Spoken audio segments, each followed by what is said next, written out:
Netflix has gotten hold of one of the Master of Mysteries' work and adapted it into a series. Agatha Christie's Seven Dials is actually book 2 in the Superintendent Battle series, but it is the first of this adaptation. So does this honor Christie's legacy, or does it botch up the entire intrigue? In 1925, at a lavish English country house party, a practical joke appears to have gone horribly, murderously wrong. It will be up to the unlikeliest of sleuths, the inquisitive Lady Eileen Bundle Brent, to unravel a chilling plot that will change her life. This is a 3-episode limited series that's a somewhat light whodunit, despite there being some murder involved. The show stars Mia McKenna Bruce, Martin Freeman, and Helena Bonham Carter, along with a host of other actors to fill in the various friend, help, and ultimately suspect roles. Now, Mia McKenna Bruce plays Bundle, the story's central protagonist. She's the one who is driving the investigation into the murder of her friend. Despite the actress being in her late 20s, for most of this, she looks like she's about 15, which was really messing with my mind. When she's dressed up for parties, she looks like an adult, but all the other times, her facial features make her look much, much younger. Does this have anything to do with the story? Yes and no. I mean, while her age isn't important for the plot, we're meant to believe that she's able to hold herself as an equal to those who are much older, including many of her friends. And more than anything, this was just a distraction for me, but it didn't end up harming the outcome of the mystery. Now, I call this a somewhat light whodunit because the writing lends itself to a bunch of snarky comedy, greatly reducing any threat or maybe menace that could have been created by both the murder and then the mysterious identity referred to as the Seven Dials. Now, I love the idea of something secret and potentially nefarious looming in the background, whether that be a corporation, an individual, or just simply an idea. This ambiguous threat mixed with cloak and dagger movements builds an aura that intrigued me and then kept me engaged. Martin Freeman is the Scotland Yard superintendent who is investigating the murder, and his dynamic with McKenna Bruce's Bundle is so strained it's funny. Bundle is imposing and interjects herself into every area of the investigation, frustrating Freeman's battle to just no end. The consternation Freeman displays is finely balanced between annoyance and curiosity, keeping his character less overbearing or maybe domineering and more bothered. And there are even other actors who get to share in some of the humor, typically delivered in a stereotypically British dry manner. Now, one of which is played by Alex McQueen, providing a somewhat misogynistic and out-of-touch male identity that's then subtly reworked to be less offensive, without erasing the truth of how men viewed women during that time.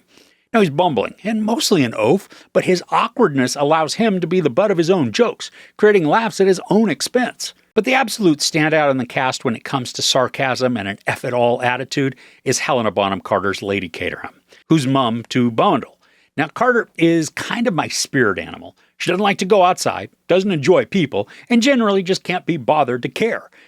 Every time she delivers her lines, she creates this illusion that the character would rather be anywhere else than where she is in the moment, being talked at or engaged by people who just can't stop talking.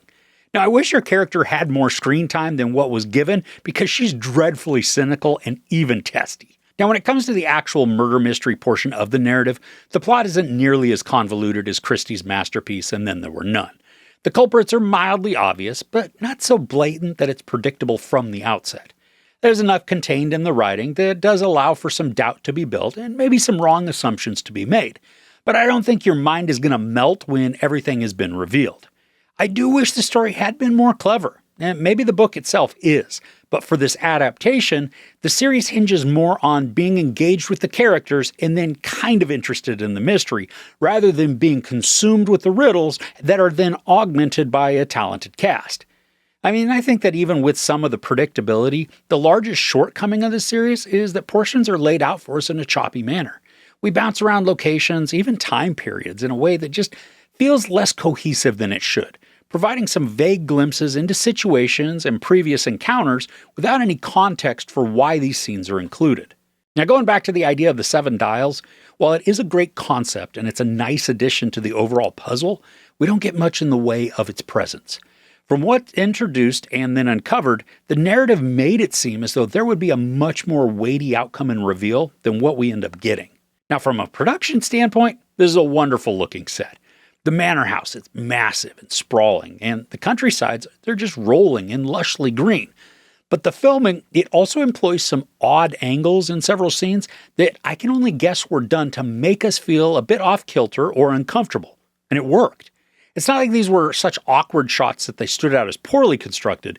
Instead, though, they were creatively and sparingly used so that when the audience should feel a little discombobulated or even on edge, the visuals forced that sense on us. Now, there are also a couple of times we watch Bundle driving down a country lane, and while there are several jokes as to her driving ability, or maybe lack of, and then her lack of reserve or safety, the camera shots work to create a sense that we're traveling with her, but somewhat removed from the vehicle.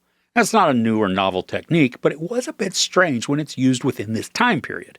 The camera shakes and rumbles along with the car, so at least the experience can be a little immersive, even when it's just briefly shown. So overall, Agatha Christie's Seven Dials isn't nearly as heavy as a Harlan Coben story, nor is it anywhere as clever as other Christie mysteries. But for an easygoing whodunit with an enjoyable cast, this makes for a quick and satisfying binge. Even with obvious arcs and a lot of vagueness surrounding the Seven Dials, the humor and intrigue are mixed well to build a puzzling tale that doesn't take itself overly seriously. There's no sex or nudity, some profanity, and then some violence. I give Agatha Christie's Seven Dials 3 out of 5 couches. Are there any spectacular mysteries you've either watched or read? I read What She Knew by Gilly McMillan a few years ago, and that was a brilliantly laid out thriller. Let me know some of your favorites, though, in the comments below. If you enjoyed this review, please give it a like. Also, don't forget to share and subscribe. I'm Chris. This is Movies and Munchies. Thanks for couching with me.